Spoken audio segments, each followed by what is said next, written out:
Takahashi, you gonna call her or what? Well, just give me a second there, Ishiro-san. I'm gonna get the number out here. I think this is gonna be a wise move. We're just gonna put this in here. I hope she's available. She's a very busy girl. Oh, it's ringing now. Just a second. Okay. Oh, I'm getting the answering machine. Yeah, I'm gonna put you on speaker. Okay. Shelly, it's Ishiro and Takahashi-sans calling you there. Hey, how you doing? Look, we've come across an opportunity there for you. I think it's pretty big. It's a 3, possible 4 movie deal. But you're gonna have to say goodbye to Cheers, because you're gonna need to focus more on your film career there. I mean, Cheers is a failing sitcom anyway. Yeah, I mean, what's it? How long is it gonna last? And if you leave, are they gonna replace you and have wild success? I don't think so. Who did Cheers ever beat? Right? I mean, they already, that poor coach chap died there, and, they've been on their last legs for a while now.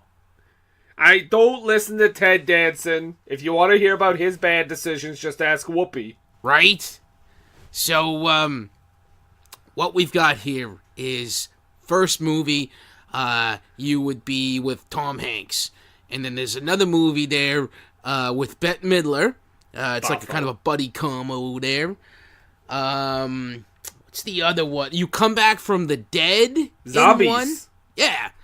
That's all the rage right now. That's going to be big in like 13 years. Right.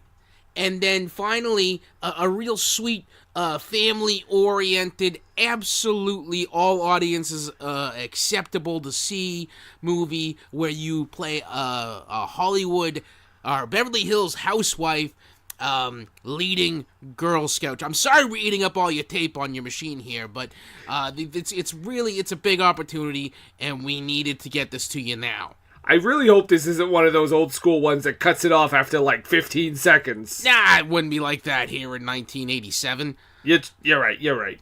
So, give us a call back. Let us know. We think it'll be huge. I mean, Bette Midler, Tom Hanks. You could be in a movie with them. Oh, Takahashi. Ronald Reagan's on TV. Come on. We're gonna let you go there, Shelly, but you got our number there. And give us a call back and let us know what you think. We think it's a great idea, and it'd be a good move for your career. Okay, there we go. We got it. I think she's on board. I think she'll be on board. I mean, really. I mean, NBC? I mean, what are they? It's not like it's must-see TV. Not anymore. Right? So they're, yeah, I think we can get her in the movie with the Bette Midler and Tom Cruise. Now, I mean, Tom Hanks. Yeah. Can we get Tom Cruise? Can we get Tom Cruise? He's It'd a be big great deal. if we get her for that Beverly Hills Girl Scout movie. Is Tom Cruise in that? We should look in to see if we can get Tom Cruise for that. Hold on, I'll make a note. Okay, I'm pretty sure he'd do it. I mean, he's willing to work, I'm guessing. Yeah, he was in one of those Top Guns there. Yeah, if we get him, and then she can do that movie where she comes back from the dead. I think all these are going to be huge at the box office, and all we need to do is sit back, because when these movies come out, that's when the money rolls in. You know when I pick a movie, that's when I'm under pressure now. The question always comes back to me, what were they thinking now? What were they thinking?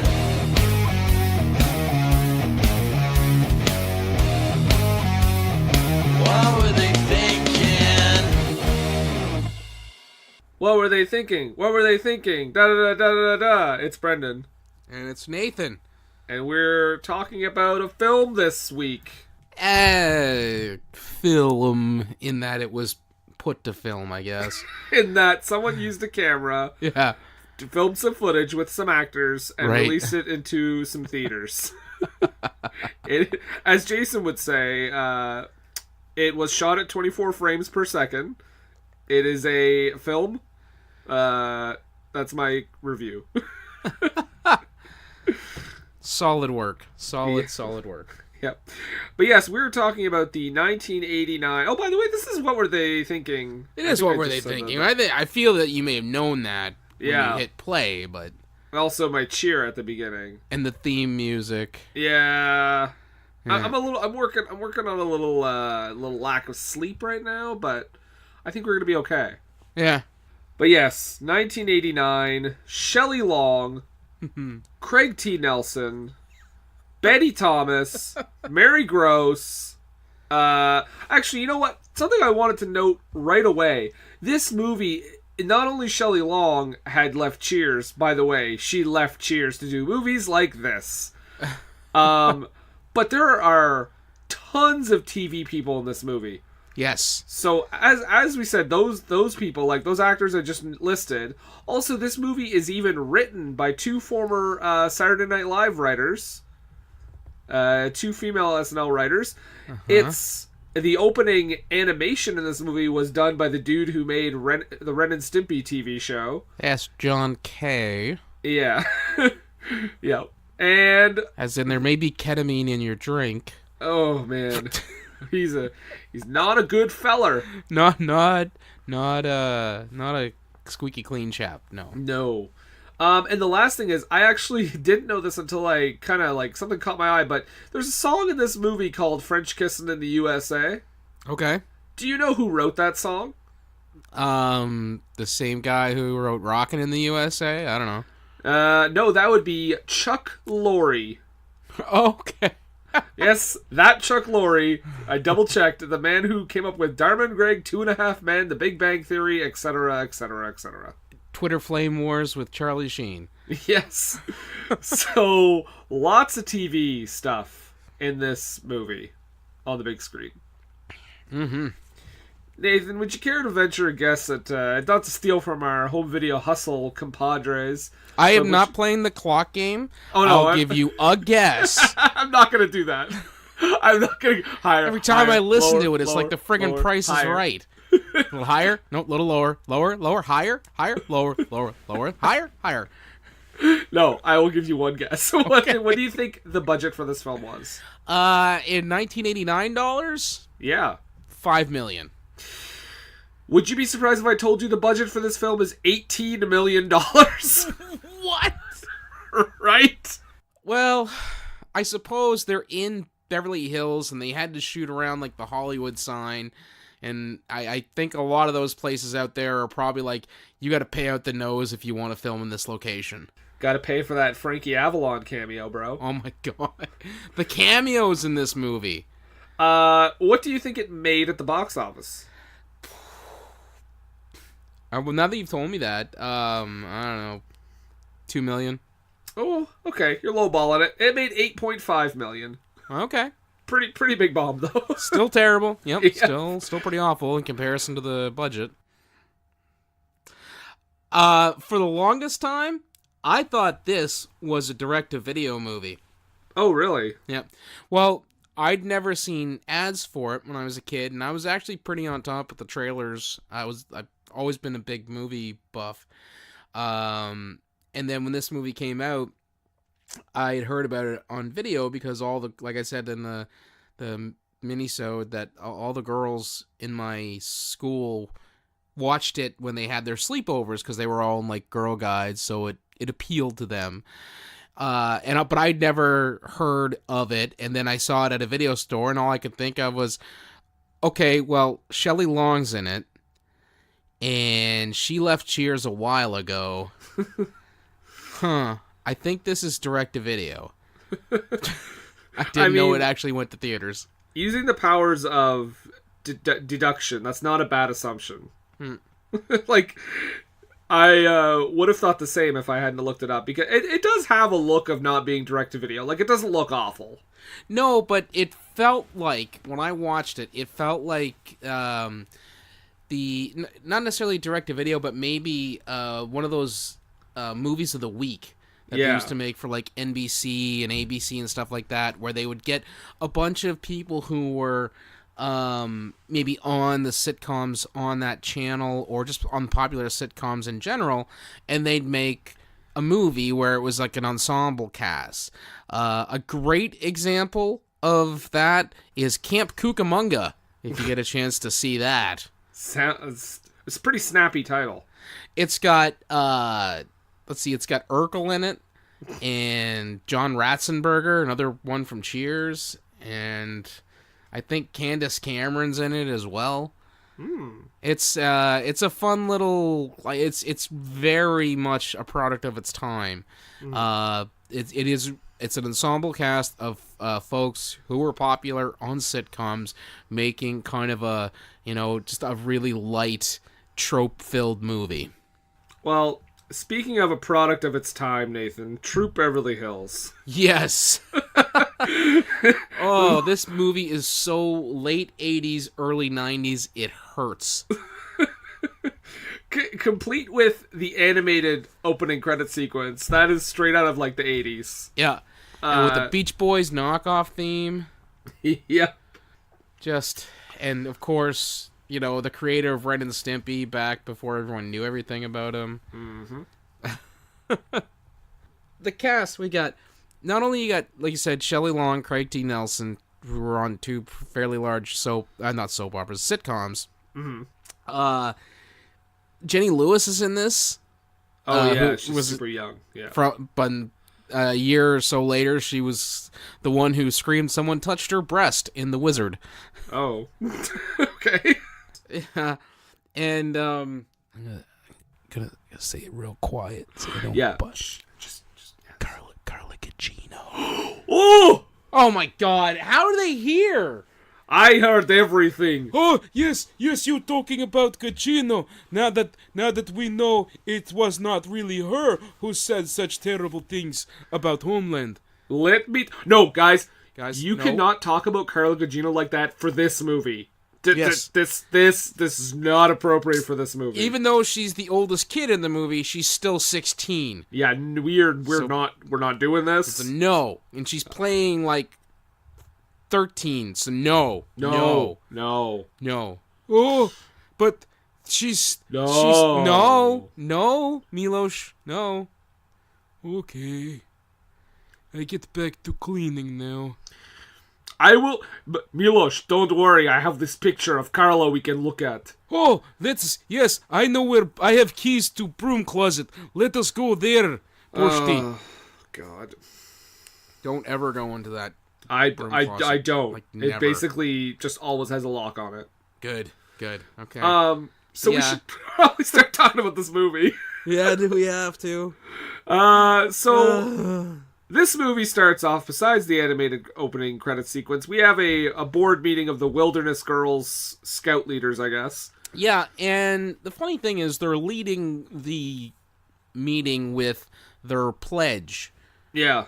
And basically to say how that we need to be really good people and friends to everyone, but especially our fellow Wilderness Girls sisters. And the lady leading the meeting just throws it all right out the window as soon as they're done the pledge. Yes, that would be Velda, played by Betty Thomas, who is definitely the villain in this movie. Now, does she have a legit tattoo on her bicep, or was that something that they did and just never explored in the movie? I feel like that's a character choice. Okay. Because there are some well, I mean, I think... My main thing about this movie is that I believe her to be a legitimate psychopath. Mm-hmm. And I think this movie kind of supports my claim. Yeah, but it seems weird that they would go out of their way to have her have a tattoo that's just kind of visible sometime. Maybe she has a wild past. But you would think that they would play that up. Are you saying, Nathan, that a movie on our podcast is bringing something to the forefront and then just not addressing it for the rest of the movie? That is what I'm positing. Yes, that's fair. That's okay. Totally fair. Yeah. But notice right away, we are not calling them Girl Scouts. We are calling them Wilderness Girls because the Girl Scouts were like, nah, yeah. We're good. But they do look over an application for the newest scout, Wilderness Girl leader. I'm just gonna say scout leader because Phyllis I think they're Neffler. called den mothers. Yeah, okay. Is that what they're called? I think so. Okay, Den Mother. They're looking for the newest Den Mother, and it is an application from Diane from Cheers. And number one red flag, they decide to hire her without even meeting her. Yeah, no background check or interview at all. It says, I'm good with animals, or I love animals, I'm thrifty, good enough, you're hired. And let's don't forget that they're also juxtaposing all the her good qualities that they're talking about with Rodeo Drive shopping versions of it. Yeah, I'm thrifty. How much is this dress? $100. It's missing a bead over here. I can give it to you for $5,000. I'll take it. Right? Yeah. So, yeah, very, very problematic hiring process. And I know it was 1989, but I still feel that there would have at least had to have been an interview done. Well, yeah, I actually... not a police criminal background check. I'm surprised there was no interview scene. Like, you'd think that would produce comedic results. Yeah. But we don't get that. Instead, we just that she's hired. Then we get a little. We get Diane from Cheers coming home with a bunch of new outfits, and we learn that her and her husband, Coach, are on the brink. Diane and Coach are married. Diane and Coach are married, and they're on the brink of divorce. But he came to get his barbells, which I laughed because I don't know. It doesn't strike me as someone like I need my barbells. But he's Coach. Yeah. Oh, he's So- the same character, though. Okay. Yeah. I think it's funny that Diane married Coach, and they gave birth to the kid Jenny from The Wizard. Her real name is Jenny, isn't it? I think it is, yeah. Yeah. So, yeah, they're kind of moving through the house. They're arguing about, oh, you take all my money and you spend it. That's kind of what he's saying. We get their child, played by Jenny Lewis, who it does one of those movie kid things that I really hate, like that precocious child character. Oh, how they're smarter than the adults. Yeah. Yeah, let's just get this out of the way. This movie should have been called Trope Beverly Hills. Well, why do you say that, Nathan? Because it is filled, chock to the brim with tropes. There is the kid wiser than the adult trope. There is the whole, montage trope, usually for shopping and stuff in here. However, also later for like kind of a quasi-training montage. What else do we got here? Oh, of course, there's the Hispanic maid. The big game. The big game, yep. There was another one. Oh, the whole, I don't know. The only thing different about this trope is that normally it's poor folk one-upping or getting the better of rich folks. It's kind of the opposite here. It's the opposite in this one, yeah. Which is a little strange. Yeah, I actually have a note later on that this is a Republican humor, isn't it? So I think I made the same note during Postal. Two but in a row. I still feel it fits here, too. Yeah. Yeah, I feel like you're not far off. No. But, so they have their argument, the maid is, we got a She's stereotypical... tore up. Yeah, stereotypical Spanish maid, or Mexican maid, I guess. Who is... I don't know. Oh, Rosario from Will and Grace. I thought you were going to say Rosario Dawson. I was like, no. She's not. That would have been great, but no, she's not a Time Lord, so it's not Rosario Dawson. She's not the dog in the lake house. She can't Right. go back. I did not know that. So another TV person. Yep. Oh, wow. Well, this is before she had her big TV moment, but... Right. Just a lot of TV connections in this movie. Yes. And I also feel that, a little bit of therapy and trying would save this marriage, because it doesn't seem that there's a whole lot of bad stuff going on. He's never cheated on her. She's never cheated on him. They're not abusive towards each other. a lot of the it feels the writing is soft, so you can come to an easy conclusion at the end, which leads to another trope, right? The whole parents getting back together. Yeah, spoiler alert.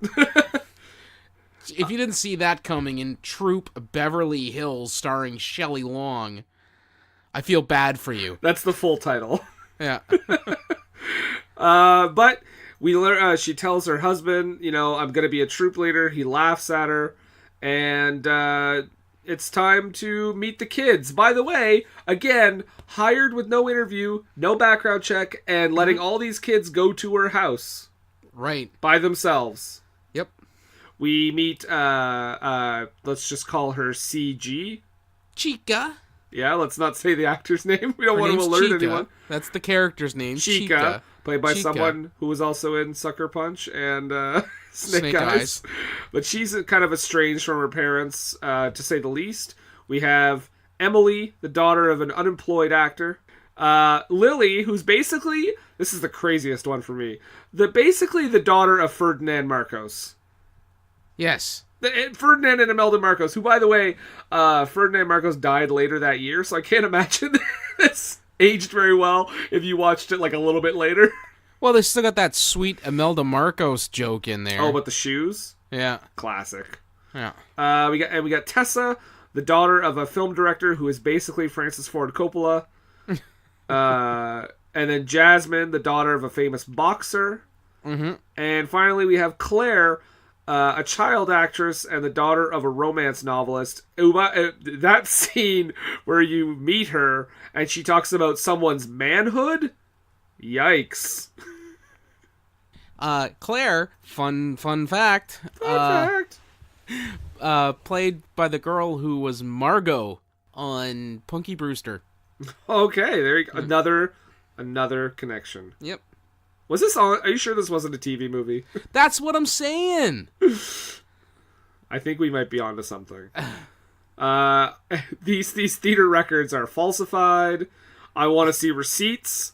I want to see exhibitor statements. Could it be a situation like with Kiss Meets the Phantom of the Park where it was made for TV, but they snuck into theaters like in Italy or something? I don't know. Like, I think it has the look of a movie. Like, it doesn't look like the aesthetic doesn't look like a TV movie. But just like everything about it screams TV movie. Maybe it was like meant to be, and at the last second they're like, no, we're gonna make it a movie. Like it was written as a TV movie. You know what I mean? Yeah. Because the script feels very TV movie. Oh, very much so. In that it's terrible. So once you meet all these kids, I mean, Shelley Long, or what do we call it? Diane has this great spread with, escargot and all this stuff laid out for them. They got to go get their uniforms. Mm-hmm. And we have, another stereotype of the 80s is the gay costume designer. Yes. Who's like, honey, what is that? You should burn it. So she accessorizes her uniform and, goes to the first meeting with all the other scout leaders. But the funny thing, before we get to that, all the kids, when we meet them, they all come across as very entitled. Yeah. So you can identify with them. Well, it just, for me, when I was watching it, it made me think, you see, this has been a thing forever. So you piss off with your entitled millennial talk because, as you can see, our generation was viewed as entitled brats as well. What are you talking about, Nathan? Every single problem in the world is totally due to millennials being lazy and nothing else. Right. There's no other factors. Yeah. She goes to this meeting where they learn about, Velda's yelling about achievement patches instead of, and she badges. Goes full on like Sergeant Hartman with her purple heart and medals and everything. Yeah, she is a psychopath, I'm telling you. She's talking about selling cookies, having a jamboree. Shelley Long's like, couldn't we just have a telethon? It's a real rich Johnny or Merv can host. Right. It's a real slobs and snobs situation. Yeah. But the snobs are the good guys. Yeah. Still weird to me. Again, Republican humor. Yep. So, I mean, from this point, Phyllis, I keep interchangeably using her name. Diane from Cheers Okay. thinks that her husband is seeing another woman while he's in the guest house. He kind of does start doing that. He does, yep. And she falls out of a tree while spying on him. Hilarious. Physical comedy is Shelley Long's forte. Almost drops her cigarette holder. Oh yeah, we should have mentioned that. She is chain smoking this whole movie. But with a cigarette holder, so it's classy. Oh, okay, you're right. Kids, if you're gonna smoke, just use a cigarette holder. It's classy. It's classier. If I did smoke, I probably would use a cigarette holder. It'd be badass. I don't feel that that's what makes someone badass. I don't know if you maybe design it with like leather studs and shit. Riding a motorcycle? You're gonna give all the vapors out their ideas. I wouldn't fuck with that. Just saying. You see his fucking motorcycle? Never mind that. He doesn't put his cigarette in his hand when he smokes it. Oh shit. Did you catch the other TV cameo when they were shopping? Might have missed this one. Which one was this? We had Harriet Winslow from Family Matters. Oh, while they're getting their uniforms? Yep. Who does she play? She's the lady working at like the Girl Guide scout shop. Yeah, and she's like, "What size are you?" And Shelley Long's like, "A French 36." So you better go to France with that shit because. Yeah. So yeah, so she falls out of a tree, spying on her husband with a young woman. Mm-hmm. But then it's time for her to take the girls on a camping trip. And they go on their camping trip, and they've got so much luggage or baggage, if you will, because they're rich. Ha ha ha. And they got their tent set up. Unfortunately, it begins to rain. So they go to the Beverly Hills Hotel. Oh, we get an awesome pratfall where the rich lady in her fur coat falls in the mud puddle. So funny. So funny. By the way, I just want to interject right now. This was much better than Postal. So 100%. 100%. I would watch this 4 more times at least. Yeah, this is not good, but it's better than Postal. Yes. So they go to the hotel, and they sing Kumbaya before they do. Ooh, and they tell scary stories. I do want to play this. I do want to play this clip of Shelley Long telling her scary story. Yep. Here we go. It was a cold and rainy day in March. I went to Christophe's, where I usually get my hair done, but Christophe had mysteriously disappeared. And in his place was a stranger named Ronaldo. I'll never forget him. His eyes were steely gray, very cold, and his hands were like ice. He said, "I'll streak your hair, and I'll give you a body wave." He worked very fast, and then, as he turned my chair around to face the mirror, I saw it. He permed me!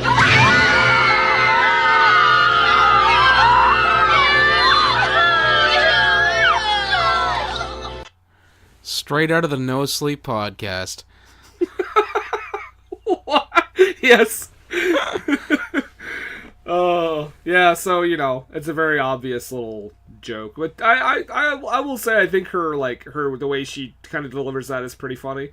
Mm-hmm. Shelley Long is not the issue with this movie. Like, she's charming and everything, but, it's just very cliche. Yeah, and like I said, it's not that the jokes aren't funny, it's just they're kind of tired. Yeah. There's only a couple of times where I was like, oh, that was pretty good.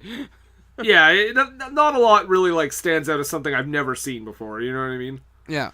But the next day, kind of weird because Velda shows up with her assistant, I guess, Annie, played by Mary Gross from SNL.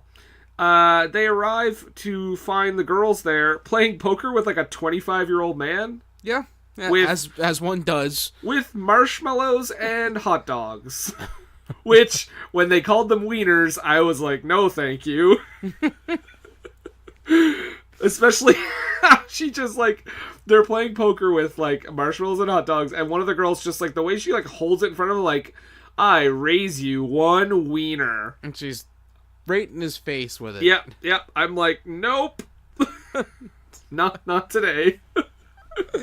But Velda, obviously, her redeeming moment in this movie is seeing that this is a very inappropriate situation and gets rid of that guy. He shows like your mother or something like that as they're booting her. Oh, he swears at them in Spanish. He says perro, which I Perro think is like calls- shithead or something. No, dog. Oh, dog. Okay. Yeah. Oh, wow. Okay. I should have known that from Alberto Del Rio wrestling reference. In that that promo he went to cut on Dean Ambrose and he was about to call him Perro and Ambrose cut him off and was like, yeah, Perro, dog. That's all you ever call people. Don't you have any other insults? Let me guess. It's your destiny. So after this, Velda is basically like, oh, how dare you, like, don't bother showing up at the troop meeting, you guys are a joke, you're at a hotel, this is ridiculous, and then basically she's convinced, okay, I got rid of her, like, you know, Diane from Cheers isn't going to stick around. But she does. Diane from Cheers is ready, and she has a whole, apparently she's an inventor. Because she gives these kids these backpacks that have like entire like clothing racks in them. Well, that's their craft that they're presenting, yeah. But that is amazing if she invented that. Because she's not supposed to be someone who's very good with like, you know, arts and crafts or the wilderness, anything outside of like, I mean, this is the stereotype, but anything outside of like shopping and stuff, right? Mm-hmm. So I don't know how she came up with this thing, but she does, and you know, everyone laughs at them for not being, you know, not doing an actual wilderness type presentation. Right. But here comes the real meat of the movie, because Velda is like, well, I'm just gonna get Mary Gross to go undercover in the troop. And she gives her, and this is another, like, she's a fucking psycho, is that she gives her, like, a camera and cuts out a part of a book, so she can have, like, a spy cam? It's like one of the worst wire spy cam setups ever. Yeah. It's also, every time, like, Mary Gross takes a picture, it's, like, the most obvious thing in the world. Because she just points a book at them, like... It makes a very audible click. I feel like the point of a spy cam is so that it doesn't look like you're taking a picture or doing anything out of the ordinary. I don't know how many times you've pointed a book at people and just, like, you know, pressed down on it, but it's not something I've done too much. But, you know, the girls are pretty much, they're down on their luck. They're saying, look, we are losers. We don't have any patches. We're, you know, what this movie calls... it's basically like badges. Like, what do you call them in the Scouts? Is it badges? Yeah, badges. Yeah. I did write down something else here that I thought was weird. So there's a quick scene where Shelley Long sees her husband with like a younger girl, like his new girlfriend. Well, it's Lisa, the realtor. Yeah. And her daughter says he's taking her to the ball game. It's batting helmet day. She's not even under 14. And Shelley Long says, "Don't bet on it." Yeah, right? And I said, gross. Yes, because this is where they're making all their different patches and badges. Yeah, so they're dancing to all these songs. This is the most 1989 scene of the movie, I think. Because Shelley's doing the mashed potato. And the Freddy. She's doing the she's doing all those dances that you know and love. We also have like a CPR training thing. Yes. where an officer arrives and says, like a stud of an officer arrives and says, okay, who wants to volunteer? And all the girls are like, me. But thankfully he takes an adult woman. And then they just make out in front of the kids. Yep. She even says, the last time I did this, I got more than a patch for it. Well, yeah, because he told her to, lay down and open her mouth? Right? I mean, it's no ladybugs, but there are parts that are odd. They also do, there's a crossbow practice? Yeah, and this is your favorite scene where they go to the home for the elderly. Yes. And what magazines, pray tell, Nathan, do they give an elderly man? Penthouse. Yeah. Oh, but he takes it away and they don't see it, right? No, he takes it, starts looking at it right in front of them. And they're like, oh my god! The girls themselves, like, you had the magazine in your possession. You had no idea what was inside of it? What I want to know is, why did Shelley Long think it was okay to give them that magazine? Right? Maybe she should be fired. I doubted it. I doubted myself a few times. I'm like, is she actually the villain? So, not only are they sharing pornography with the elderly, they're also doing, like, I don't know, the 50s dances and stuff that they were doing earlier. They're doing that again, but with the older folks, so they can kind of, I don't know, relive some of their youth. And Yes, the older folks' youth when they were doing the Freddy. right, but there's a scene where one of the elderly folks' wheelchair starts to slip away and roll down the hill, and Shelley Long goes to grab it and stop the person from rolling away, and she takes out a badminton net. There were a few things in this movie where I feel like it was a situation where, you want to reshoot that? Your fellow walked into the door there. Nah, it's fine. It's more realistic that way. Let's keep moving on. Was Ed Wood directing this? Exactly, right? Because we have to go to court next. Yes, she takes her entire troop to her divorce hearing. Mm-hmm. Advises them never to go to Reno. Well, yeah, because what happens there stays there. No, it's because it's so easy to get a divorce, and the property sharing laws are not that fair to the ex-wife, apparently. I don't know. I do like how when she tells them to never go to Reno, there's like a reaction from everyone at the same time that's like, oh, yeah. That makes sense, yeah. As if they know what she's talking about. But yeah, the judge is basically like, they want an earlier court date because Coach wants to remarry with another woman. Right. Bum, bum, bum. Which is weird because we're not given any sort of sense of how long that him and Lisa have been seeing each other. So for him to be talking about remarriage at this point seems a little premature. Yeah, and like, she has, like, arguably 4 lines. Like, so, yeah, that relationship's not really fleshed out at all. I got a pretty solid pratfall later, but... Yeah, she pulls a real Natalie Wood. Yeah. Wow.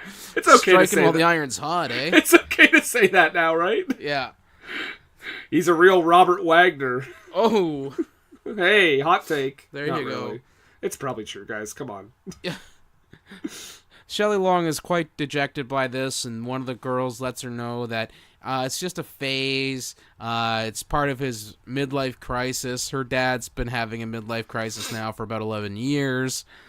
Yeah. That's the girl who's into psychology, who was on the forerunner to Saved by the Bell. Good Morning, Miss Bliss. Okay, this was a TV movie. Right? Right. It's decided. I don't care if it went to theaters. Nathan and I have decreed. Yep. Yeah, so that's not the daughter of the dictator, right? No, it's not, no. Mr. Dictator, or is it just Dick? Right. Yeah.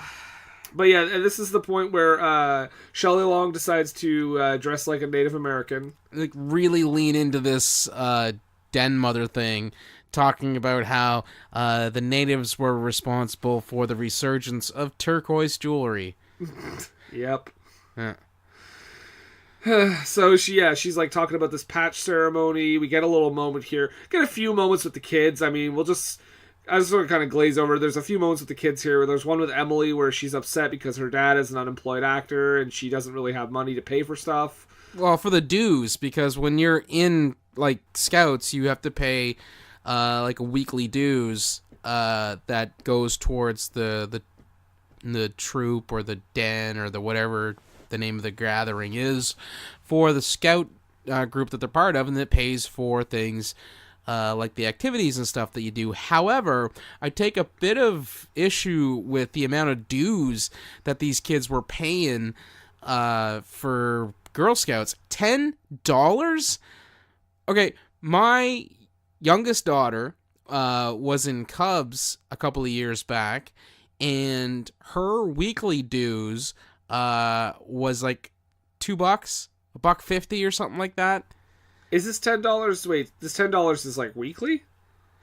Well, even if it's monthly, that still seems high for 1989. Well, monthly, that's not, unrealistic now.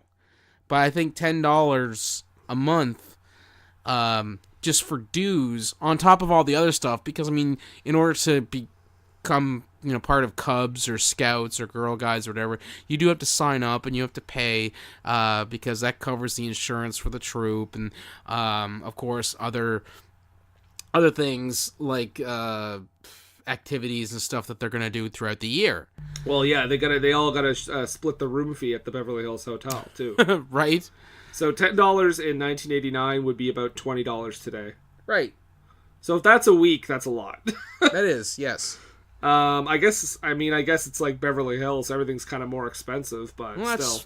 That's where you want to be, living in Beverly Hills. Yep, that song that I've never heard.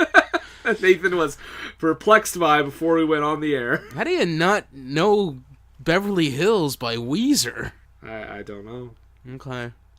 Anyway, yes. Moving on. The whole thing with the dues. Yeah, so basically what I was just trying to say is that's resolved pretty quickly. Like, she's like, oh, here's some money, you're fine.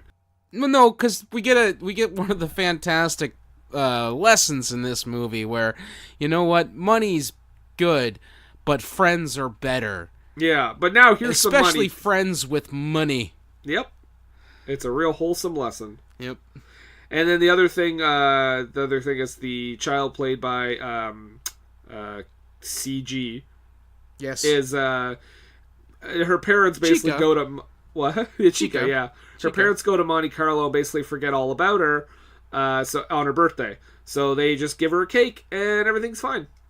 Mm-hmm. But let's talk about the patch ceremony. So this is where they get their patches. All goes well until, the Natalie Wood moment. But no, the dictator's daughter gets an Yes. international affairs patch by teaching the girls how to quell an uprising and dispatch with revolutionaries. And launder money. Right. That joke, Nathan, that joke's for the kids. I think the patch jokes were one of the absurd moments that actually got a legitimate laugh out of me. Just because of how absurd they were. I just think it's so crazy that they made her parents basically Marcos, like Ferdinand Marcos. That's such an insane reference. Yeah. I mean, I guess he would have been known by the general public, but I don't know if he would have been known by the target audience for this movie. They were kind of at the forefront of pop culture at the time. I mean, even I, as like an 11 and 12-year-old, knew, maybe not necessarily who Ferdinand Marcos was, but I definitely knew who Imelda Marcos was because of all the shoe jokes that I heard on like a billion sitcoms. Thanks, Dennis Miller. Right? So, yeah, they all get their patches. We already mentioned Coach's new girlfriend falls off the boat. It's hilarious because she could have died. Right? She's like, I'm drowning. I need a lifesaver. And she's like, cherry or grape? Classic. Which is funny because later Shelley Long, later on in the movie, spoiler alert, Shelley Long falls in a shallow pool and is freaking out about how she's drowning. Oh, yes, but then she regains her composure. Right, but I'm just saying she makes fun of her, but then it happens to her, and it's like, it doesn't even happen to her, and it's like just as big of a deal. So, anywho, Velda has all this evidence from Mary Gross about, you know, her less than stellar qualities as a scout leader. Right. But the elderly leader is like, she's fine. She's doing great. The troop is happy. The kids are doing stuff. She's clearly spending time with them, and they're happy, which is the whole idea at the core of an organization like this. Yeah. I mean, the drinking photo, I think I might have fired her for that. Yeah, it's just a little wine in a stew. It's not like she's... Hobo stew? Yeah, it was hobo stew. You gotta have wine to hobo stew. Yeah, you do. What goes better with hobos than wine is what she says in the film. Right. Yeah. Look, it's the late 80s. We were allowed to be insensitive to the homeless and minorities, okay? It was legal then. It was perfectly legal then, yeah. It was only frowned upon. Yeah, and even frowned, like, slightly frowned. Maybe grimaced upon. We gotta talk about the meeting Velda has to distribute cookies to everyone. Well, no, we have to put down here that Velda has to step up her assault or reconnaissance on Diane by making her assistant move in with her. Yes. Yeah. Which you can tell, you know, they're doing this very obvious thing where Mary Gross is starting to feel sympathy for Shelley Long. And if you didn't get that right away, while she's moving in with Shelley Long, Chica, we all know who that is, shows up, and she's all tore up because her parents left her alone on her birthday. Well, yeah, that's the moment with the cake or whatever. Yeah, so she can, and now, you know, they can see, oh, she actually does care for these girls. You know, she's comforting one of the girls on her birthday when she's alone. So clearly she's doing what she's supposed to do, even though it's a little more unconventional compared to what, you know, you would normally do in a Girl Scout type troop. Right. Then comes Cookie Day. Yeah, Cookie Day. So there's this troop called the Red Feathers because they wear red feathers. It's very I feel like I had to explain it. They should have been called the Pink Starfish because they were assholes. Yeah. I mean, Velda, we didn't even say this, but her daughter is in the troop, and there's a point where she says, don't call me mom. Yeah. Easy on the mom stuff. And she's like, sorry, Miss Blender. Yeah, she's a psycho. A psycho. Yeah. Did she kill her husband? Possibly. Do you think that's what happened? I feel like that's what happened. This is where she has all their badges revoked. But what does Rosa the maid say, Nathan? Well, she says, we don't need no stinking badges. Patches, though. Patches, yes. Yeah, she changes the line so that it's a reference. Right. Clever. And they try to sell cookies to Kareem Abdul-Jabbar, who is cheap as hell. He won't buy more than 4 boxes. Right? We should say, too, that Shelley Long requested 2,000 boxes of cookies. Yes. So, yeah, there's that. But yes, Kareem Abdul-Jabbar is like, I already bought them from your friends. And we find out that the Red Feathers have been infiltrating their cookie-selling territory. Because this is a gang war, yo. Oh, man, imagine if this just ended in, like, a full-on, like, vicious, bloody fight. Or at the very least, an Anchorman-type fight. Yeah, that really escalated quickly. I mean, that really got out of hand. Really got out of hand. Emily killed a man. Yeah, so yeah, they're moving it on their turf. So, you know what? Phyllis gets an idea. Shelley Long gets an idea. And it involves a little stage song and dance number that sounds a little bit like this. God. Gather round, you friends of mine. We're wilderness girls and it's cookie time. We work hard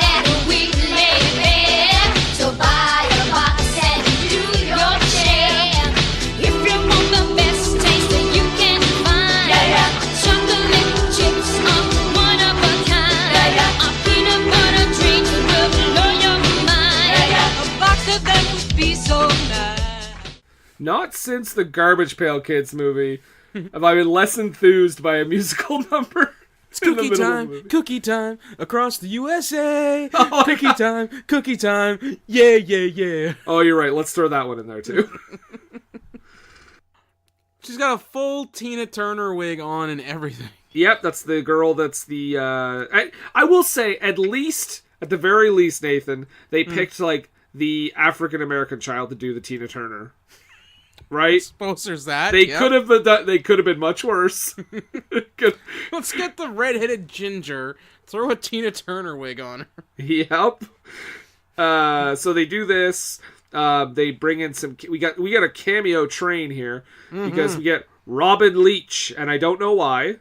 Oh, before they're doing that because that's the fashion show. Yes. They're at one point when the girls are really stepping up their selling after they have the Tina Turner cookie time across the USA. Yeah. They're cigars, cigarettes, cookies. Right. Oh, they're cigarette girls now. They're selling cigarettes. Uh-huh. They're 14. And they set up shop at a book signing for Claire's mom, where you can have your book autographed by the author, Claire, and you can have your Girl Guide cookie, or Adventure Girl cookies, autographed from this child actor who is not Margot from Punky Brewster. You can have your autograph and your cookies, too. Mm-hmm. They also set up their cookie selling table outside in an aerobics studio, too, just to be assholes. That is a horrible part. Right? I was like, that is awful. The meanest thing. The meanest thing. All these people, like, stopping to work out. They're like, you know what? I could just eat cookies instead. That is exploitation at the highest level. But, yeah, then, so that, yeah. Now the fashion show with Robin Leach. Robin Leach, Dr. Joyce Brothers, Pia Zadora. I think that's it. Yeah, so, and it turns out, they've sold over double the amount of cookies that they were supposed to, making Velda very upset. So they have a giant party to present the check. Velda shows up. This is my favorite cameo, Nathan. Cheech Marin? Yep. Love it. So random. Mary Gross shows up, all decked out.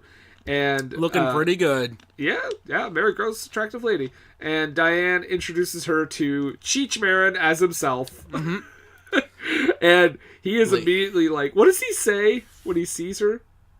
He's just like, boy, boy, boy, boy. I don't think it was as base as that, but it was definitely... He definitely just says, he pretty much makes a boner reference. Yep. Which, if you want to charm the ladies, that's how you start it off. Yes. Or, hello, I'm Ted McKinley. Yeah, I was on the Love Boat. As soon as he said, I was on the Love Boat for a while, I was like, what? And I looked it up, I was like, oh, that guy. So there, a couple more cameos in this scene. It's a giant party. Basics of this is, she thinks that Coach wants to, Shelley Long thinks that Coach wants to get back together, but really he's just saying, well, when the divorce is finalized, I want joint custody of our daughter. Yeah. She's very upset by that. Yes. She also dances with Ferdinand Marcos, and we find out his name is Bong Bong. Bong Bong, yep. Mm-hmm. Well, that is a funny joke. That is, the Philippines is legitimately where that word came from. Oh, okay. Like, as a smoking device, yeah. Ah. Yeah. So it's not just like a racial epithet? No, it's not. It's legitimately like a word or a name from there. So yeah, there's this giant party. We already said Shelley Long falls into the water into the pool because she gets all upset about him not wanting to get back together. Mm-hmm. Velda shows up and gets her check. Not a whole lot else happens at this. No, the next thing we get is seeing life apart for the daughter. She's like at her dad's sad divorcee apartment playing Nintendo baseball and eating pizza. You know what? This part kind of works for me. It's, I suppose it's one of the few moments in the movie where not everything is ridiculously extreme with its comedic take on things. Yeah, like, I think the moments between, like, Coach and his daughter are actually they feel fairly genuine. Yeah. Like, he's a solid actor, so, I mean, he's able to take... I mean, they're both solid actors. Like, him and Shelley Long are fine. So, they're able to take, like, kind of dumb stuff and make it work to a point. But, yeah, just, like, him in the t-shirt and, like, trying to be a dad, like, I don't know, that just kind of, like, it worked. Maybe that's just my own bias about my real father. I don't know. Well, no. Nathan, oh, here we go. Here come the waterworks. And that day, Brendan had a psychological breakthrough thanks to Troop Beverly Hills. It saved my life. Ooh, Diane from Cheers, you son of a bitch. But, however, Diane from Cheers is not doing quite as well. No, she's watching home videos. Yep, and she's drinking. What is she drinking? A lot of Avion water. Which, judging by the number of empty bottles that are all around the floor, I think she would be fucking dead. Well, she would at the very least be legitimately water drunk. Yeah. Which is a thing. So. Well, and also, I think it's possible just to drink too much and fucking burst, right? Yeah. Well, provided, like, if you're not peeing. Well, yeah, I feel like she's just laying there. Yeah. I did notice that Craig T. Nelson's character was wearing the same shirt in the home video that he was wearing in the apartment just in the last scene. Oh, so they shot it the same day. Yep. And didn't think that maybe we should put a different shirt on. Right? Genius. Yeah, so we have this whole moment of her, like, she's this is where we find out she's apparently super best friends with Claire's mom. Well, we saw them briefly at the beginning when she was talking. Yeah, but that's it. Like, there's nothing to really show that they're super, super close. But this scene kind of leads us to believe that, that they're thick as thieves, because, I mean, she shows up at Shelley Long's house. She doesn't knock to come in. She just comes in, and then she's like, I'm gonna help you because we're friends, essentially. And I don't get that feeling from their relationship from earlier in the movie. No, I feel like stuff was cut. I mean, this movie is like an hour and 45 minutes. Is it really? Yeah, it really is. Goodness. Yeah, honestly, it was so much better than Postal that I didn't even notice the time passing by. That happens when you watch a film that is actually somewhat legitimate. Or at the very least doesn't offend every fiber of your being. Yeah. Yeah. Just a few groups of people, not everyone. Right. And especially not me. I mean... Yeah. Yeah. It's a movie where the director wasn't like, who can I piss off? Yeah. So, yeah, she has this moments here where she's like, oh, I don't want to do this anymore. I'm no good. I'm gonna quit. The kids are like, you can't quit. We've gotten this far. We got to do the jamboree. We're building up to this big jamboree, by the way. And, she's like, no, I can't. And then even Coach shows up with her daughter, and says, no, you got to do it. You got to do it. So they do show up at the last second, playing a song that I thought sounded like a bootleg of Don't You Forget About Me.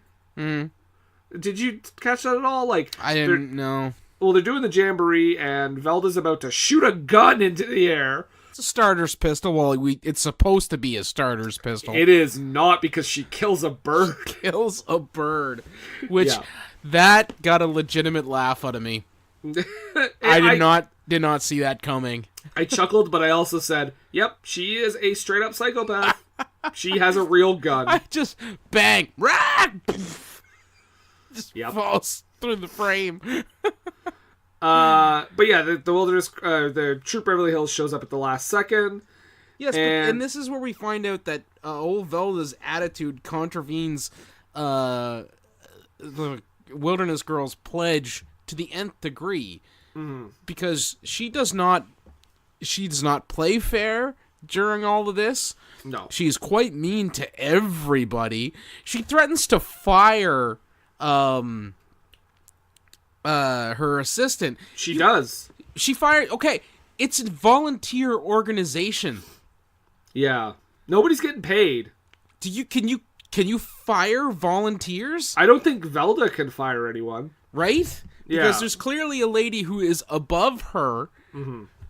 Because that's the thing that's driving Velda crazy, is because she's not the ruler of the roost. She can't just unceremoniously get rid of Troop Beverly Hills.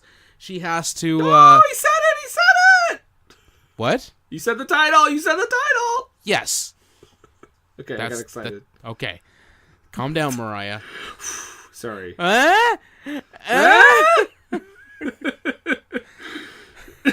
So, because she can't just like unceremoniously get rid of them, it's driving her crazy. So I don't feel that she has the hiring and firing power to do that. Also, it's a volunteer organization.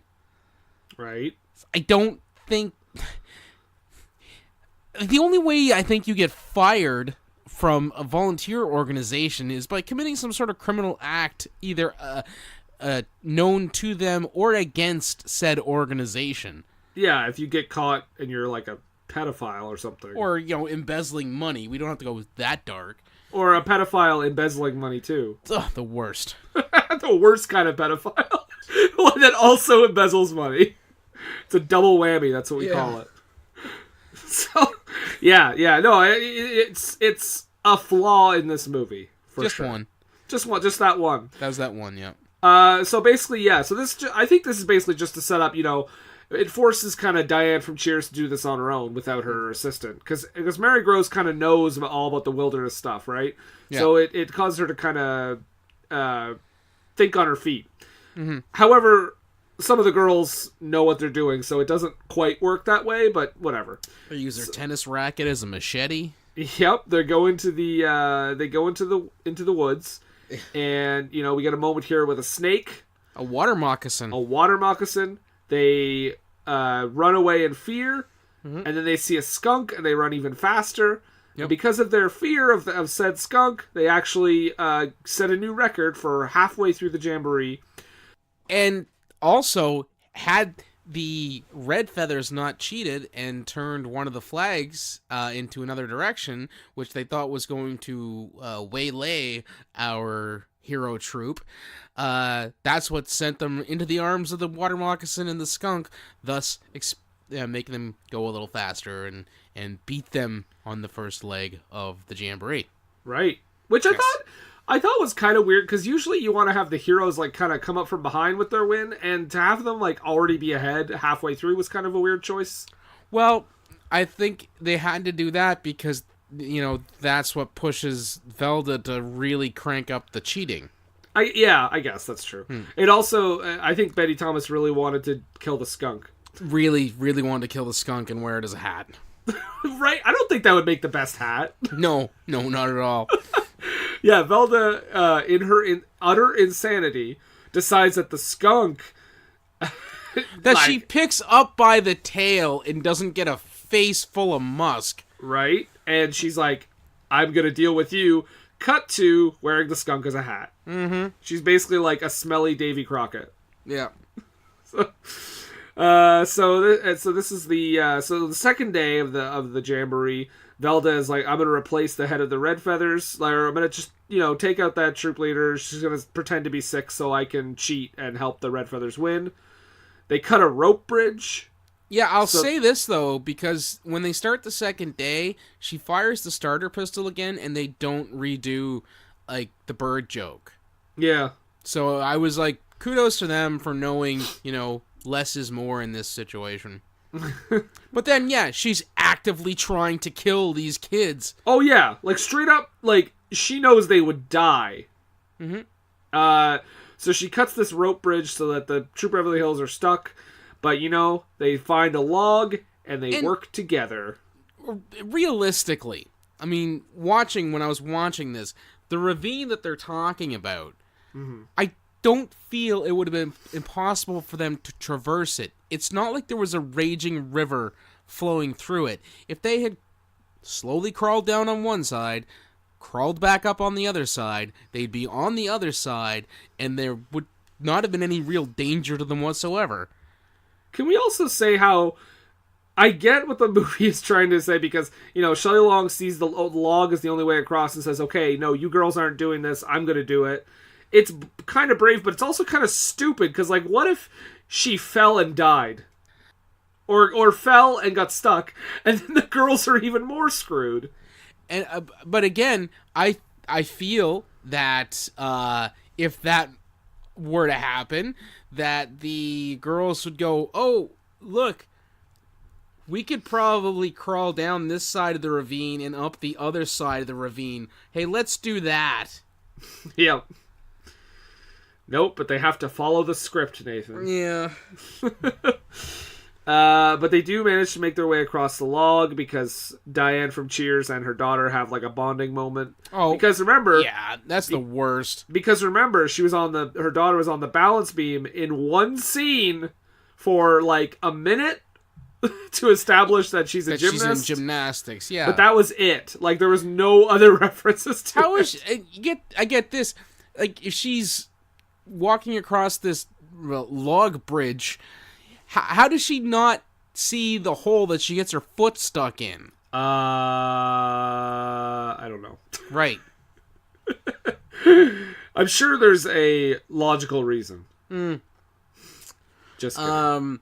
And then we cut to the Red Feathers. Yep. Trying to win. Going in a shortcut, and one of them's like, oh, this is supposed to be Hunter's territory, we shouldn't be here, it says it's not safe on the map.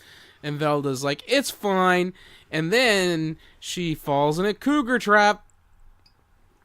I thought she just that wasn't clear when I saw. I just thought she tripped on something. No, she falls in a hole. But I just thought it'd be fun to call it a cougar trap because she's an older lady. I thought you were being serious. No. I was like, it actually was a cougar trap? No. It trapped a cougar, though, so. She is a cougar. Wait, is she that? I guess she was in her 40s or... Yeah, okay. Yeah, so the Red Feathers are basically like, well, fuck you, we're gonna go win the jamboree. They don't help her up. And she calls them a bunch of bitches. Yes. Which they say she's dead weight, and then she says they're bitches. I'm like, yikes. Just right? Yikes. Wow. Your daughter is in that troop. Yep. She's like, I carried you in my womb. Bitch. Yeah. There's definitely at least some sort of personality disorder going on there. There's something happening with that woman. So yeah, the Red Feathers seemingly win, but the kindly elderly leader, and I'm calling her that, by the way, because I'm pretty sure that's what she's credited as. Before that happens, no name. We get this fantastic part where the girls from Beverly Hills find Velda, and they're making decisions to whether or not they should bring her, or if they should leave her to be tormented by wilderness or toyed with by mountain men. Lonely mountain men. They basically are like, should we leave her to get eaten or raped, or should we save her? Directed Disney Channel, folks. Disney Channel. Disney Channel. Yeah, but as they make their decision, that's when the Red Feathers arrive, and everybody thinks they win the jamboree. Yep. However, the elderly leader's like, no, your troop leader's not here, but they decide to steal the trophy anyway and run away. Oh yeah, the Velda's kid is the shittiest winner. I mean, probably not helped by who her mom is. Probably not. I mean, I kind of feel bad for her. Did you know too that her friend, the one that's always hanging out with her, is future Academy Award watcher Tori Spelling? I did see that Tori Spelling was in this thing. Yep. I did not realize, like, I was like, she was one of the Red Feathers. I saw that, and I was like everybody is in this movie. Oh, wait, that's another TV actress. Fuck. Yeah. Wow. But yeah, Tori Spelling is like the one at the meeting that says like, "You're not even wilderness girls," or whatever she says, and everyone laughs. Yeah. Or "You're from Mars." No, worse, Beverly Hills. That's the one. Because remember, Republican humor. Yep. So yeah, so they get Velda out of there. They bring her to the finish line, and the leader decides, well, the other team is disqualified. Troop Beverly Hills wins the jamboree. Woo! Yay! And Dad made it for the victory and everything. And they make out in front of everyone. Woo! Because they're getting back together. Yay! And now Velda works at Kmart. Woo! Velda gets fired and has the craziest breakdown ever. Oh, you know, yeah, because she's like, you're out of here, because the old lady who seems to be the one who actually can fire people from a volunteer organization tells her to take a hike. Eh? Hey! Take a hike? Yeah, like in camping? Like when you're camping in the wilderness? And scene. I'm terrible. So she's like, I'm gonna start my own, and it's gonna be like Velda's the something. What it was? All I could think of was like vagina, and I know it wasn't her that. last name, and it was like Pioneers. Oh, and Pilgrims Plendor's Pilgrims, I think it was something like that. Yeah, not. Sure, it wasn't Velda's vaginas. It was not. Okay, just wondering because they did say bitches and sluts, so it wouldn't surprise me. And so, Shelley Long is there making out with Craig T. Nelson, wearing her den mother outfit, which she totally wore in the sack later because that's the way bored parents get down. That's the way. He They likes like it. And they say this weird thing. They're like, "Oh, we can get married again. You were never divorced." Yeah, it was never finalized. Right. They just went to court, but that was it. Did you notice when the credits were rolling or showing that they were flipped? No. Well, like normally when you see the credits in a movie, doesn't it normally go up, like the character name and then who they played? Like the character name on the left? Yes. Yeah. Yeah, normally, yeah. Was it the opposite? Yes. TV I have movie. it flipped. It's just, it was weird because I'm watching the credits and I'm like, it took like just a half a second for me to click to be like, oh, they're inverted. They should be on like switched to what I'm normally used to seeing. The ending credits took place in the mirror universe. Right. So Kiefer Sutherland shows up at the end. That'd be great. Yeah. I mean, Kiefer was just in his like Lost Boys makeup and stuff.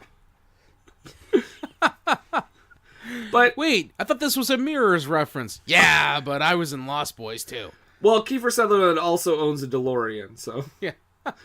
So, question for you, Nathan. Troop Beverly Hills. Yes. Should people watch this? If they're told if you have to watch Postal. If you don't, then watch it. Watch it. Watch it. Okay, so I wouldn't recommend it to be like, you gotta go out and see this movie, right? Yeah. But if you've got, if you want to show your, 13 or 14-year-old what it was like to be a 13 or 14-year-old in the 80s, and they're in like Girl Scouts or something, it might be a fun thing to watch. It's not something, I think I'm kind of middle about it. Like, I'm not gonna recommend it for people to go see it, but if someone was like, oh, have you ever seen this movie? I'd be like, oh yeah, I saw it. It's pretty formulaic, but it's got some funny bits. Yeah. I'm basically on the same plane here, I think. I think it's a lot better to me just by comparison alone from the last episode. Yes. But yeah, it's kind of, it is what it is. It's super cliche and like nothing will surprise you. I do want to play this quick clip, though. This is not from the movie, but this is an interview with... okay, they're out of the room, right? They're in the broom closet. Can you put the lock on the door for just a second? Yep, just give me a second. Oh, Okay. done. Okay, perfect. This is a clip of, Carlo Gugino. Yeah. On... Let us out! You're talking about Gugino! Let us out! Yeah, you listen to it when you download the podcast. Give us a couple of listens and download, you jerks. Yeah, you cheapskates, even though it's free. But this is her getting interviewed on James Corden because he brings up this movie, and she talked about how she got... she talked about getting the part, and I just thought it was kind of an interesting story. Here we go. You're like 3 feet higher than everybody else in the film, but you're all meant to be the same age, right? Which will never, ever happen again in my life, because basically this is the only time I ever lied about my age to get a job. Oh, really? I probably should have saved it for now when it would be really helpful to me. But before IMDb, you could lie about your age. Sure. And I was fully rewarded for it because I was 16 and I said I was 14 to get the job. And I got it. And that's why I'm 3 years older than everybody else in the picture. That's why.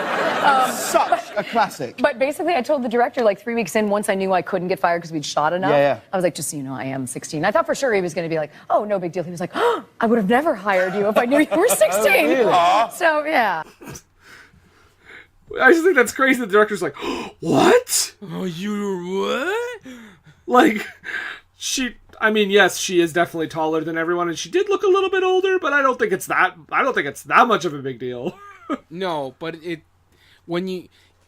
I saw that clip too. Yeah. And it was kind of funny to see it because it wasn't as noticeable, at least not to me anyways.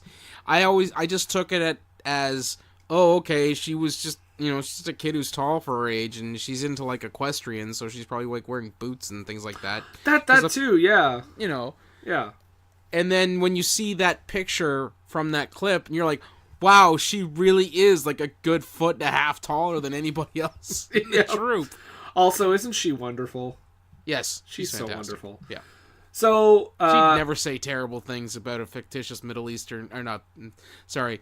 She'd never say terrible things about a fictitious Eastern European country. There you go. Never. No. Never. It was clearly an imposter. No, it was clearly an imposter with a huge penis. That being said, on that note, we're going to take a brief commercial break. We will be right back. What Were They Thinking is brought to you by HostGator. HostGator is a leading provider of shared, reseller, VPS, and dedicated hosting solutions. Award-winning support is available 24/7, 365 days a year via phone, email, and live chat. Discover why over 9 million websites trust HostGator. Use the coupon code SCHLOCK for 25% off your first purchase. That's SCHLOCK, SCHLOCK, for 25% off your first purchase. What Were They Thinking is brought to you today by GameItAll.com. Whether it's video game news, the latest in music, or movie reviews, GameItAll.com is your one-stop shop for all nerdy talk. We are back. Yes, we are. And we're ringing the bell. And we're rocking on the mic while the Fly Girls yell. And next to something in the back of me, that's my GTT shake, cutting all then easy. That was pretty good. Thanks. But Stole it now, from Vanilla Ice. But now, Nathan. Yes, Brandon. It's time for the low haiku.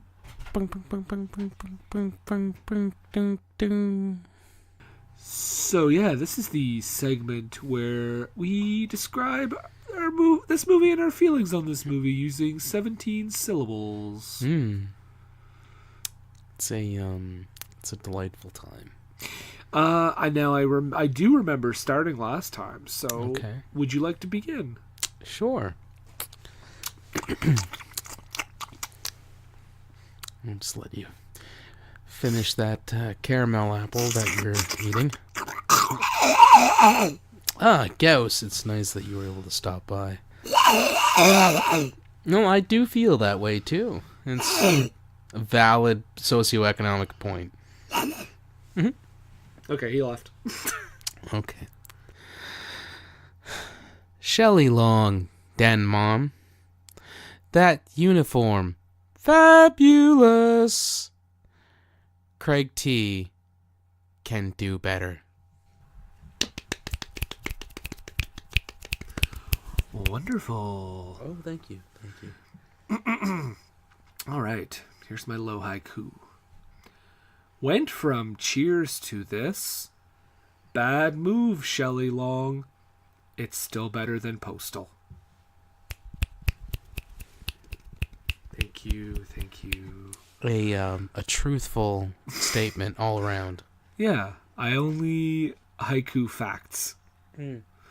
We're out. We are back. We're back. Nathan, Yes, Brandon. we talked about this movie. We kind of made our peace, stated our opinions. But what do we always say?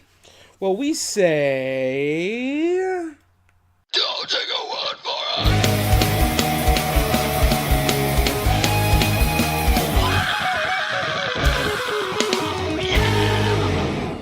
Yeah, this flick has an 8% on Rotten Tomatoes from critics.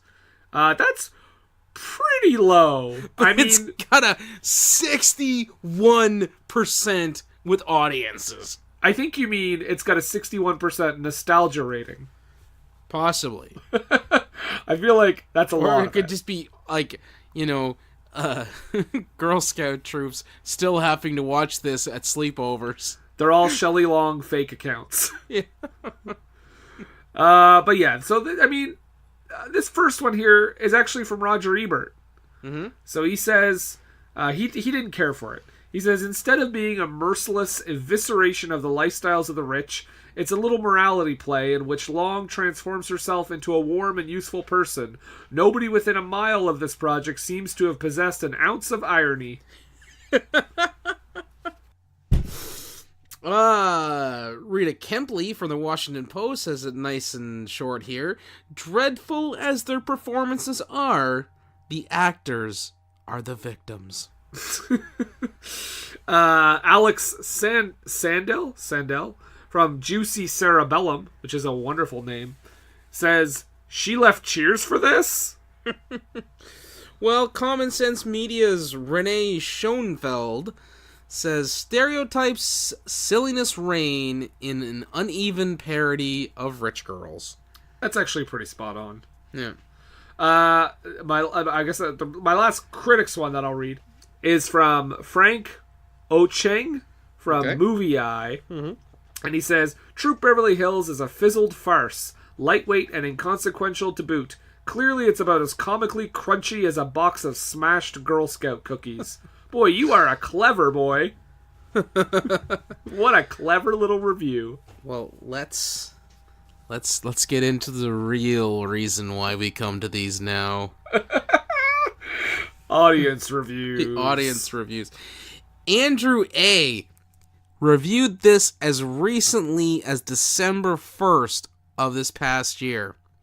So, a little over a month ago, he wrote this.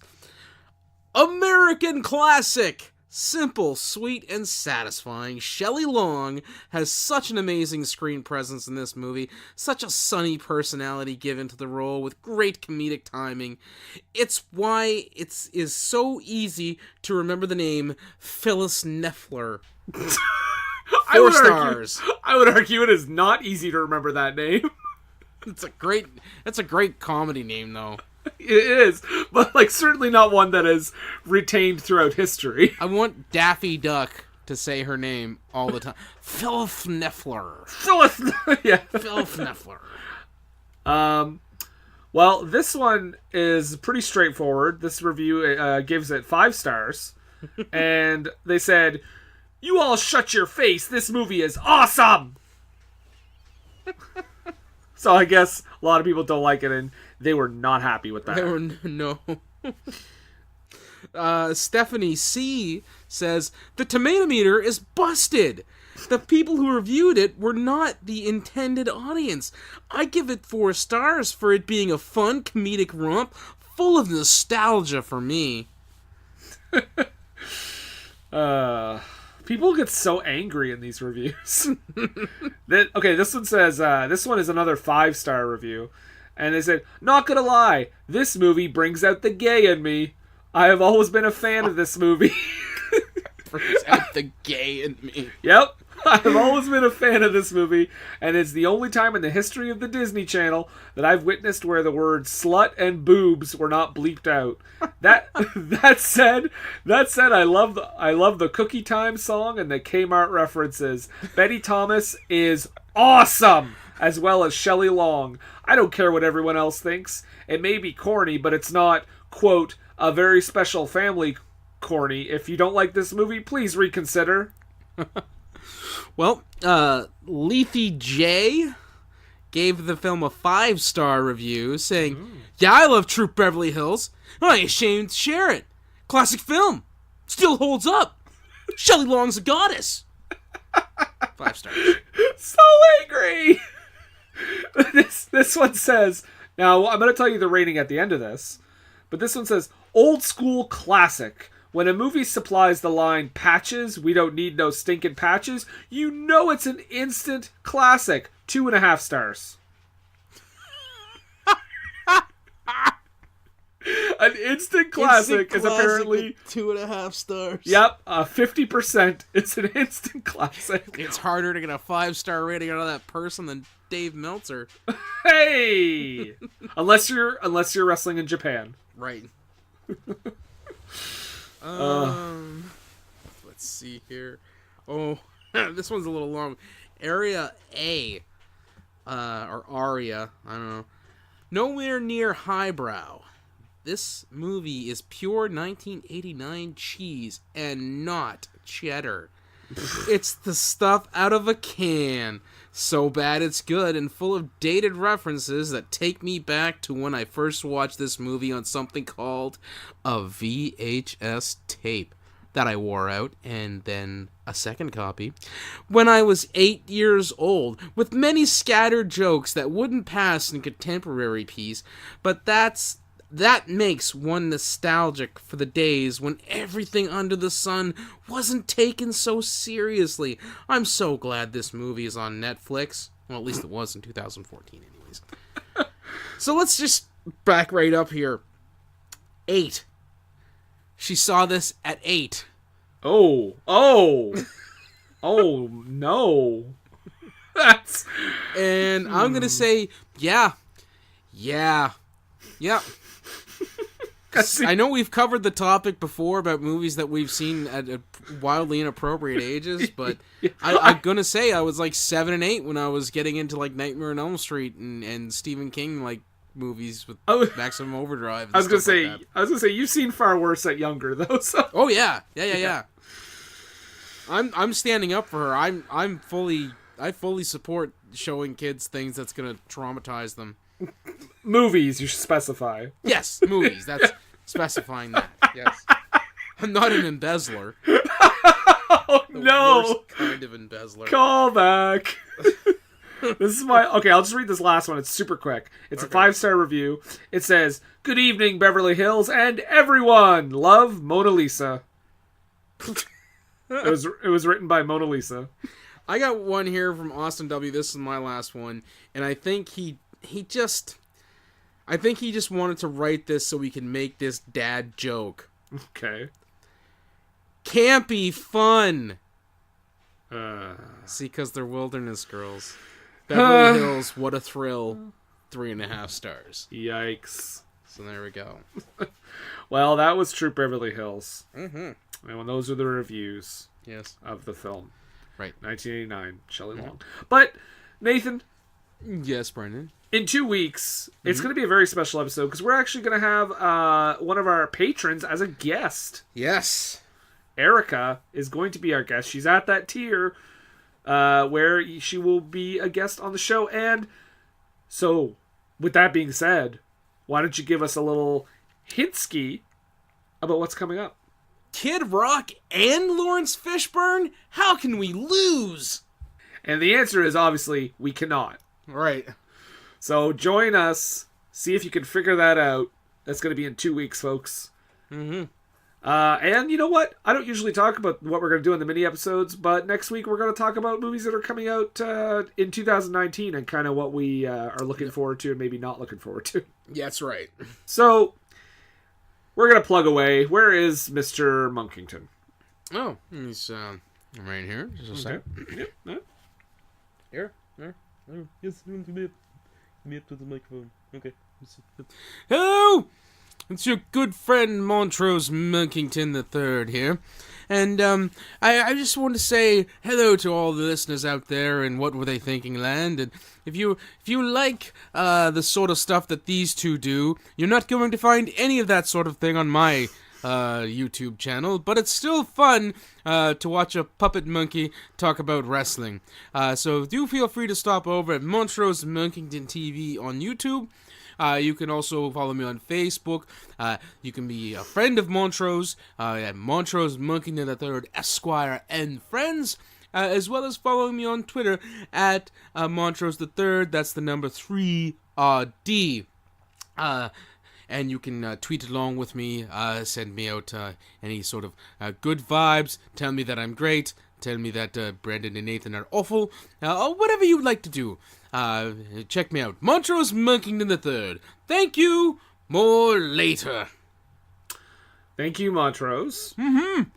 And as for us, you can find What Were They Thinking on all the social medias. On Twitter and Instagram at WWTT Podcast. You can also find us on Facebook just by searching What Were They Thinking. You can find us on Redbubble. Just search What Were They Thinking. You can find us on patreon.com/WWTT Podcast if you want to toss us, as Steve and Izzy would say, a few shekels. Although I don't know if it's okay to say shekels anymore. But we'll just say shekels. And, you get some cool things like in 2 weeks, we have a guest because of the Patreon. Right. So you can also pick movies for us and all that good stuff.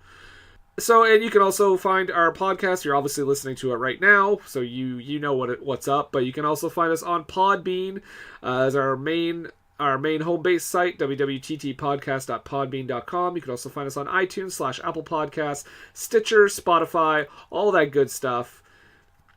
Yeah, I think that's it. Oh, and I also have another podcast. I always forget.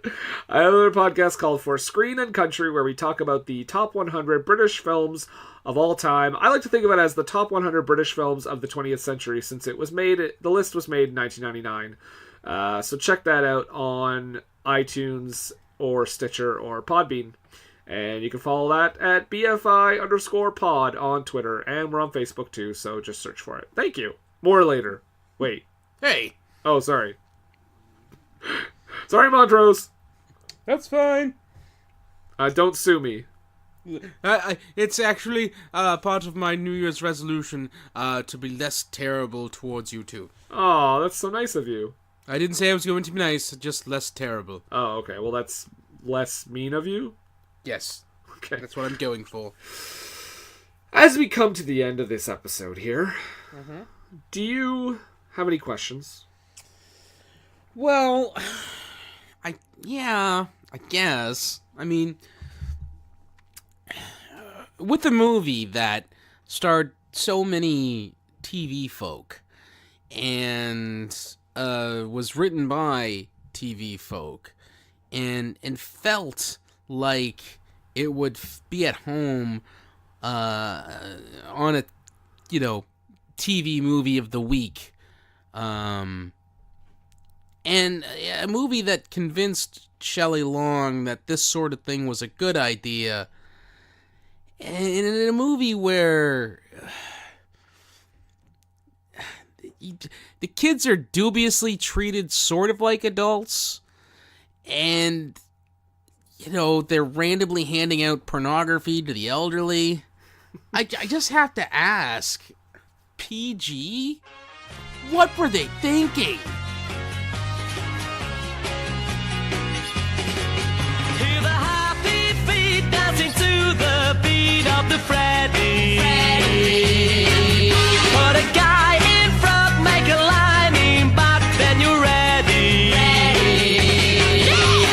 Kick your feet up, swing your arms up too, move your head both ways like you see me do, then just repeat.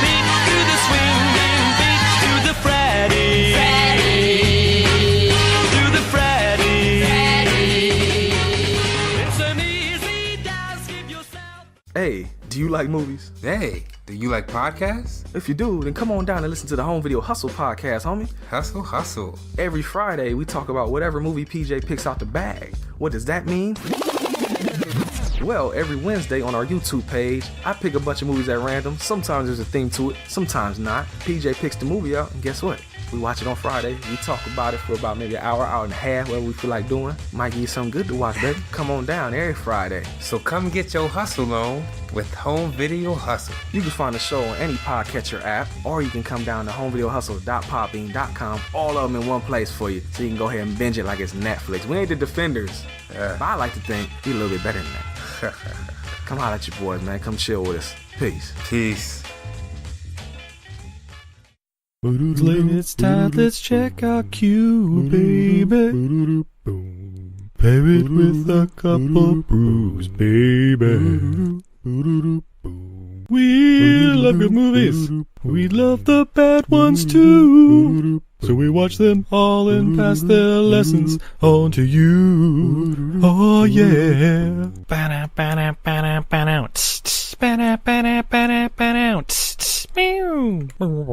Everything I learned from movies helps to make life a little bit groovy. Whether one last plot holes or gratuitous movies, it's time to get busy with your friend Steve and Izzy at eilfm.podbean.com.